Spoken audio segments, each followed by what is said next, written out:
ओम शांति। मैं doctor Santosh Kumar Upadhyay, neuro physiotherapist from extra care physiotherapy centre Lucknow. दोस्तों, आज हम लोग बात करेंगे सर्वाइकल स्पॉन्डिलोसिस के विषय में। सर्वाइकल स्पॉन्डिलोसिस क्या है, सर्वाइकल स्पॉन्डिलाइटिस कितना है, सर्वाइकल स्पॉन्डिलोसिस की ग्रेडिंग क्या है, ग्रेड 1 क्या है, ग्रेड 2 क्या है, ग्रेड 3 क्या है। यदि आपने एक्सरे कराया उसमें अर्लियर सर्वाइकल स्पॉन्डिलोसिस लिख के आ रहा है तो इसका क्या मतलब है, ये क्यों होता है और सिम्टम वाइज ये किस ग्रेड में है। क्योंकि कई बार आप देखेंगे कि एक्सरे में सर्वाइकल स्पॉन्डिलोसिस आ तो रहा है लेकिन सिम्टम बिल्कुल डिफरेंट है, या कई लोगों में सर्वाइकल स्पॉन्डिलोसिस आता है लेकिन उनको सर्वाइकल की प्रॉब्लम नहीं होता है। तो कुछ पेन के हिसाब से, फिजिकल एग्जामिनेशन के हिसाब से हमें पता चलता है, उसके विषय में भी डिस्कस करेंगे। और इसमें क्या निदान है, क्या इसका इलाज है, क्या क्या ध्यान देनी चाहिए, इस विषय में इस वीडियो में हम लोग बात करेंगे। तो दोस्तों, सर्वाइकल स्पॉन्डिलोसिस है क्या। ज़्यादातर क्लिनिक में पेशेंट आते हैं, वो सबसे पहले हम लोग पूछते हैं क्या प्रॉब्लम है आपको, वो अपना एक्सरे दिखा देते हैं, बताते नहीं क्या प्रॉब्लम है, एक्सरे देते हैं और बोलते हैं कि मुझे सर्वाइकल है। यदि मैं बताऊंगा कि सर्वाइकल स्पॉन्डिलोसिस को हम सर्वाइकल के नाम से भी लोग बोलते हैं, सर्वाइकल स्पॉन्डिलोसिस है क्या। जैसे कि आप वर्टिब्रा देख रहे हैं, ये पूरी वर्टिब्रा है, इसको हमें स्टडी करना है और कुछ इस वर्टिब्रा अलग अलग एरिया की वर्टिब्रा का अलग अलग शेप और साइज है और उसका मैकेनिज्म है, इसलिए हम अलग अलग वर्टिब्रा को अलग अलग नाम से पढ़ते हैं। तो ये ऊपर की जो 7 वर्टिब्रा है इसको हम सर्वाइकल वर्टिब्रा बोलते हैं। सर्वाइकल वर्टिब्रा में यदि किसी भी तरह का पेन हो रहा है, किसी तरह का स्टिफनेस है, मसल्स में पेन है, न्यूरोजेनिक पेन है, ऐसे कंडीशन में सर्वाइकल स्पॉन्डिलोसिस हम लोग बोल सकते हैं। इसलिए मैं आपको बोलूं, सर्वाइकल स्पॉन्डिलोसिस ज्यादातर जो डायग्नोसिस आती है वो हमारे रेडियोलॉजिकल फाइंडिंग एक्सरे में आती है। सर्वाइकल स्पॉन्डिलोसिस यदि मैं बोलूं तो ये एक कई तरह का क्यूमुलेटिव चीज है, ये एक डिजीज नहीं है।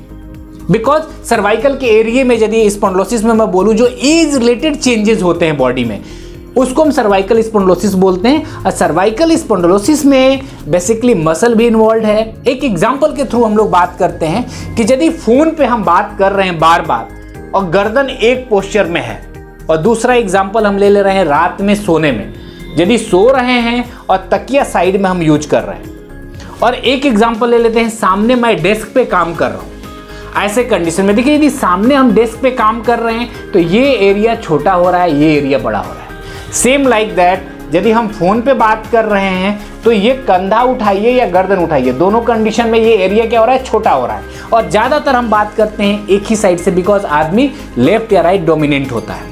तो यदि आप ध्यान देंगे तो एक आदमी लेफ्ट से यदि बात करता है तो लेफ्ट से बात करेगा, राइट से बात करता है तो राइट से बात करेगा। यदि हम राइट से बात कर रहे हैं फोन पे तो ये एरिया क्या हो गया, छोटा हो गया। छोटा होने का मतलब क्या हुआ, ये मसल ज़्यादा यूज हो रही है तो मसल में सबसे पहले पेन आएगा, स्पाज्म आएगा। दूसरी चीज़, जो ज्वाइंट हमारी कंप्रोमाइज़ हो रही है तो ज्वाइंट में डिजनरेशन आएगा। और उसी ज्वाइंट के पास से, ये तो छोटा है, मैं आपको बड़े में दिखाऊं, जैसे आप देखेंगे ये नर्व रूट यहाँ से निकल रही है और ये ज्वाइंट है। तो कई बार ज्वाइंट की वजह से या डिस्क प्रोलेप्स होने की वजह से ये नर्व भी इरिटेट होने लगती है और प्रॉब्लम बढ़ने लगता है। इवन देन कि यदि माइलोपैथी चेंजेस भी होता है तो उसको हम सर्वाइकल स्पॉन्डिलोसिस के नाम से ही जानते हैं, बिकॉज रेडियोलॉजिकल फाइंडिंग में यही आता है। अब हम लोग बात करते हैं कि सर्वाइकल का जो एक्सरे देखते हैं उसमें सर्वाइकल स्पॉन्डिलोसिस को हम लोग ग्रेडिंग कैसे करते हैं। एक्चुअली इसको सर्वाइकल डिजनरेटिव इंडेक्स बोलते हैं, जिसमें कि 4 कंपोनेंट पे एक्सरे देख के हम सर्वाइकल स्पॉन्डिलाइटिस माइल्ड है, मॉडरेट है, सीवियर है, ग्रेड 1, ग्रेड 2, ग्रेड 3 या फिर 0 ग्रेड 0 जिसको हम नॉर्मल बोलते हैं, ये है। हम एक्सरे देख के लगाते हैं। उसमें 4 कंपोनेंट है। पहला कि ऑस्टियोफाइट्स फॉर्मेशन कितना है, ये बोन की ग्रोथ कितनी है। दूसरी कि स्क्लेरोसिस कितनी है, हमारी जो बोन का है इंडप्लेट कैसा है, इसको देख के हम पता करते हैं। और तीसरी, हमारे डिस्क के बीच का स्पेस कितना है। और फोर्थ, यदि हम अपने गर्दन का सामने और साइड से एपी व्यू और लेटरल व्यू में, तो ये तीनों चीज़ें देख लेते हैं। यदि हमें नेक का फ्लेक्शन का एक्सरे और एक्सटेंशन का एक्सरे हम कराते हैं तो उसमें कितने mm का सबलेक्सेशन है, इसके हिसाब से भी ग्रेडिंग तय होती है। कि प्रॉब्लम माइल्ड, मॉडरेट या सीवियर। इसीलिए आप देखेंगे एक्सरे में ज़्यादातर अर्ली स्पॉन्डिलाइटिस दिखती है। तो दोस्तों इससे हम पता कर सकते हैं कि माइल्ड है, मॉडरेट है या सीवियर है, जैसा आप देख रहे हैं नीचे चार्ट दिया हुआ है। अब दोस्तों हम लोग बात करते हैं कि कब सर्जरी की ज़रूरत है, कब फिजियोथेरेपी की ज़रूरत है और कब नॉर्मल एक्सरसाइज करके आप ठीक हो सकते हैं। दोस्तों यदि मस्कुलर प्रॉब्लम है और यदि आप अर्लियर पोस्चर केयर कर लें और कुछ फिजियोथेरेपिस्ट को कंसल्ट करने के बाद एक्सरसाइजेज आपको पता चल जाएं और आप रोज़ 10 मिनट का टाइम दें, तो सर्वाइकल स्पॉन्डिलाइटिस से आप बच सकते हैं, जिसमें कि केवल स्टिफनेस फील हो रही है और पेन फील हो रहा है।